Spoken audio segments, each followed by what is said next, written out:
Mientras tanto que el Madrid está triste por no conseguir a Mbappé, y parece que Mbappé no está enterado de la noticia, parece.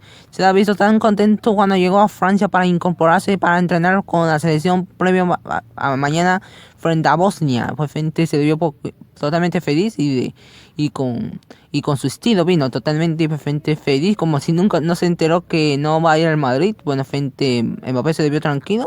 Pues gente, como mayormente los jugadores no les importa de su futuro, pues gente, Mbappé ha sido él, ¿no? Pues, bueno, gente se la ha visto poquito contento. Bueno, gente, se tiene que ver así, ¿no? Pues gente, tu cara, madre, Mbappé, parece que se quiere quedar más en el PSG. ¿Y tú qué piensas? ¿Tú cómo crees que le vaya a Mbappé frente a Bosnia? Dejo tu opinión en los comentarios. Espero que hayan disfrutado mucho. Por favor, regálame like y suscríbanse al canal para más contenido. Y ahora sí, gente, comienza hasta la próxima.